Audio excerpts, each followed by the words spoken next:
Hello friends आमी आरम्भ करिसु grade 4 आरो অসম পুলিচৰ কাৰণে ৰিজনিং পাৰ্ট একদম আপোনালোকৰ লগত আলোচনা কৰিম একদম বেসিকৰ পৰা যাতে আগন্তুক দিনত আপোনালোকৰ অসম পুলিচৰ আৰু গ্ৰেড 4 ত যিবিলাক ৰিজনিং ৰিলেটেড যিমানখিনি কোৱেশ্চন আহিব গটেখিনি যাতে আপোনালোকে কৰিব পাৰে গতিকে আমি লৈ আইছো আপোনালোকৰ একদম বেসিকৰ পৰা কিছুমান ৰিজনিং কোৱেশ্চন হক আমি চাইলো আজি 10টা মান কোৱেশ্চন আলোচনা কৰিম আপোনালোকৰ নিশ্চয় ভাল লাগিব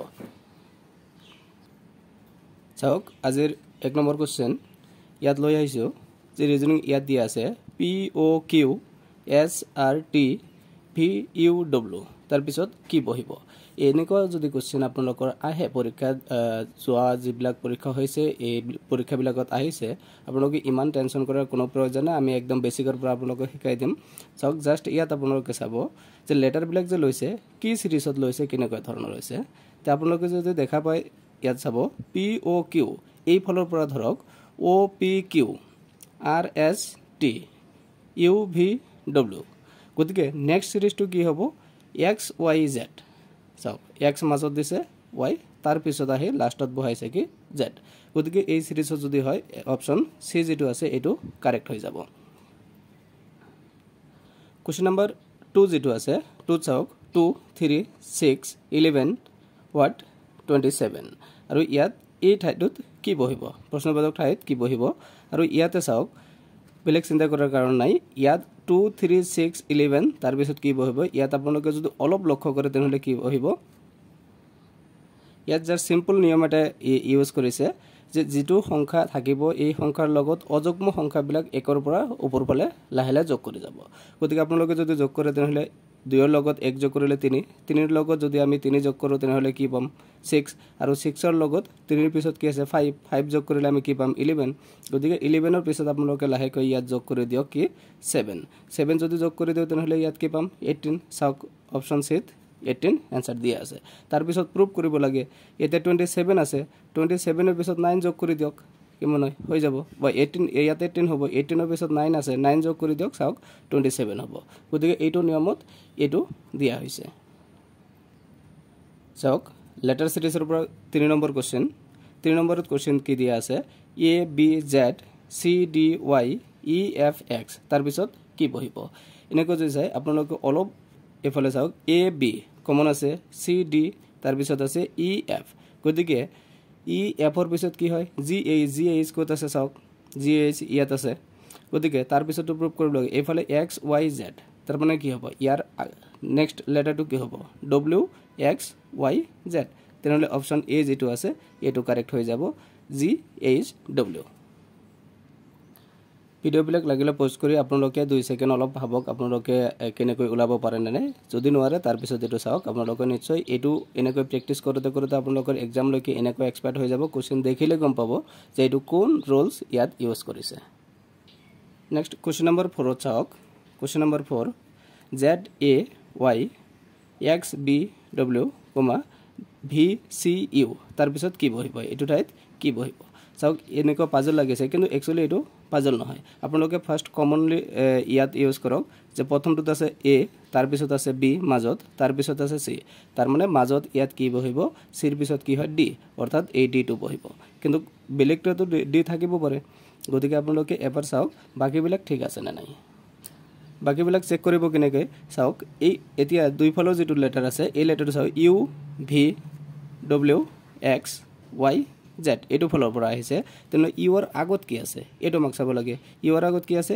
S গতিকে S T U V W X Y Z আৰু মাজত কি বহিছে লেটাৰ বিলাক প্ৰথমৰ পৰা সিৰিয়ালি বহিছে A B C D অৰ্থাৎ অপচন A হৈ যাব কাৰেক্ট आंसर চাওক এনেকৈ কোৱেশ্চন আগত আহিছিল আৰু আহিয়ে থাকে ইয়াত কোৱেশ্চন নম্বৰ 6 ত কি দিয়া আছে নিগনি টু মেকুৰী মাখি নিগনি যদি মেকুৰী লগত মিলে তেনেহলে মাখিৰ লগত কি মিলিব আৰু ইয়াৰে অপচন দিয়া আছে এন্দুৰ প্ৰাণী মকৰা আৰু ঘোঁৰা আৰু ইয়াৰে শুদ্ধটো কি হ'ব আপোনালোকে চাওক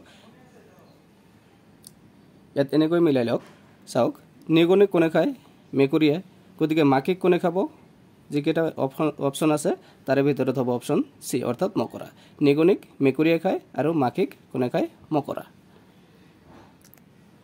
কোৱেশ্চন নম্বৰ 7 চাওক অমেলটো ওলিওৱা আৰু ইয়াতে অপচন দিয়া আছে A হৰিণা, বি জেব্ৰা, চি ঘোঁৰা, ডি শিয়াল।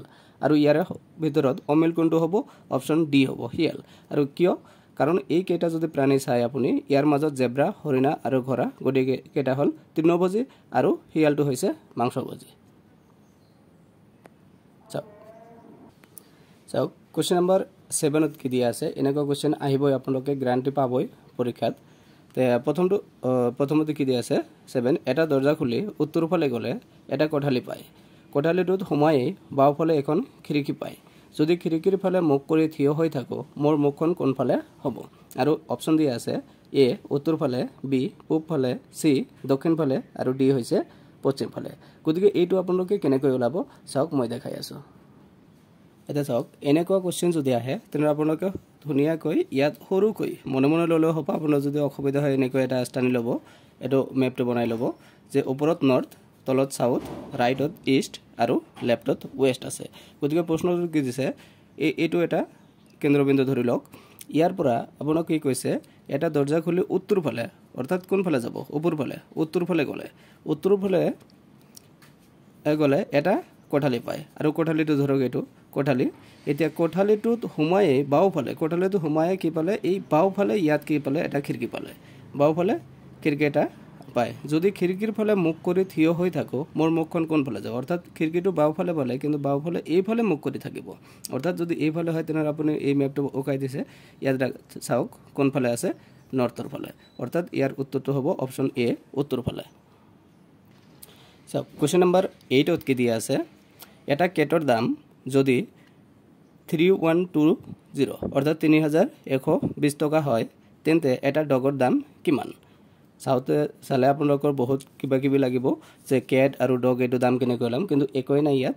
চাওক ইয়াত ছিষ্টেম এটা কি হৈছে, কোনটো ৰুল ইমপ্লিমেণ্ট কৰিছে ইয়াত, CAT কেট, এইটো আপোনাক ধৰিব লাগিব। চি কিমান নম্বৰত আছে? 3 নম্বৰত। আৰু এ কিমান নম্বৰত আছে? 1 নম্বৰত। আৰু টি কিমান নম্বৰত আছে? ABCD যিটো আমাৰ এলফাবেটিকেল অৰ্ডাৰ আছে এই হিচাপত চাব, টি 20 নম্বৰত আছে। এইটো ধৰিব পাৰিলে হৈ গ'ল। এতিয়া চাওক ডগ দিছে, তেনে ডগ কিমান নম্বৰত আছে? আমাৰ 4 নম্বৰত আছে। 4 আৰু ক'তবা আছে? ইয়াত আছে ধৰিলোঁ। তাৰপিছত কি আছে? অ' কিমান নম্বৰত আছে? আপুনি যদি হিচাপ কৰে চাব 15 নম্বৰত আছে। গতিকে এইটো এনচাৰ ওলাই গ'ল, বাকীখিনি চাবই নালাগে, কাৰণ এইফালেতো আৰু 15 নাই। তাৰপিছত জি কিমান নম্বৰত আছে? 7 নম্বৰত আছে। গতিকে অপশ্যন এ হৈ যাব। তো এনেকুৱা ডগ দিয়ক, কেট দিয়ক, যিটো আছে আপোনালোকে অলপ 1 মিনিট চাব, এনচাৰবিলাক অট'মেটিকেলি ওলাই যাব।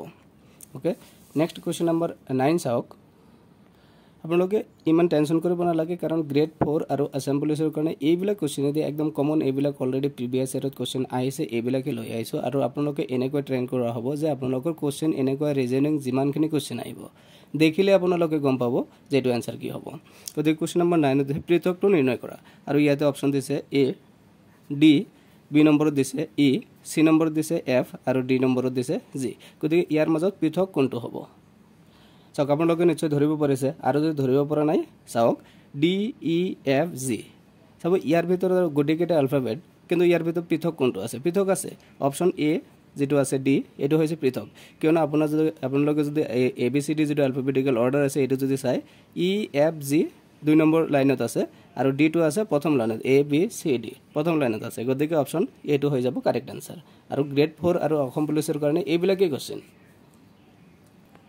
চাওক আজিৰ ছিৰিজৰ লাষ্ট কুৱেশ্যন, 10 নম্বৰ কুৱেশ্যন। এনেকুৱা কুৱেশ্যন আপোনালোকে বহুত পাব, আপোনালোকে জাষ্ট অলপ প্ৰেক্টিছ কৰিব আৰু আমাৰ লগত থাকিব। যদি নতুন আহিছে চেনেলটো ছাবস্ক্ৰাইব কৰি আমাৰ লগত থাকিব। আপ টু এক্সামলৈকে আপোনালোকে এনেকৈ ৰিজনিং, বেচিক ইংলিছ, তাৰপিছত জেনেৰেল নলেজ যিখিনি আছে আপলোড কৰি যাম, আপোনালোকে চাব আৰু উপকৃত হ'ব। তে 10 নম্বৰ কুৱেশ্যনত কি দি আছে 2, 3, 8, তাৰপিছত কি বহিব? ইয়াত আপোনালোকে ধৰিব লাগে এইটো এনেকুৱা যদি কুৱেশ্যন আহে, চাব 2-3টা নিয়ম চাব, প্লাছ কৰিছে না মাইনাছ কৰিছে না এইটো স্কুৱেৰ কৰিছে না কিউব কৰিছে, এই জাষ্ট এইটো। তো ইয়াত চাওক 2ৰ পিছত 3 আহিছে, তাৰপিছত 8 আহিছে। ইয়াত আমি যদি কওঁ 2ৰ লগত যদি স্কুৱেৰ কৰি দিওঁ তেনেহ'লে কি আছে? 2 × 2 4, 4ৰ লগত -1 কৰিছে, তেনেহ'লে কি হ'ব? 3। তাৰপিছত 3ক যদি আকৌ স্কুৱেৰ কৰি দিওঁ তেনেহ'লে 3 × 3 9, -1 কৰিলে কি হ'ব? 8। এতিয়া 8ক যদি আমি স্কুৱেৰ কৰোঁ তেনেহ'লে কি হ'ব? 8 × 8 64, 64 মাইনাছ যদি 1 কৰোঁ তেনেহ'লে কি হ'ব? 63। গতিকে অপশ্যন এ দিয়া আছে 63, ওলাই গ'ল। আপোনালোকৰ কাৰণে এই 10টা কোৱেশ্চন আজিৰ কাৰণে লৈ আহিছিলোঁ যদি আপোনালোকৰ ভাল লাগে চেনেলটো সাবস্ক্ৰাইব কৰি লগতে থাকিব আৰু কমেন্ট কৰিব আৰু কেনেকুৱা ধৰণৰ ৰিজনিং চাই গোটেইখিনি ৰিজনিং আপোনালোকক প্ৰভাইড কৰা হ'ব ভিডিঅটো সম্পূৰ্ণ চোৱাৰ কাৰণে ধন্যবাদ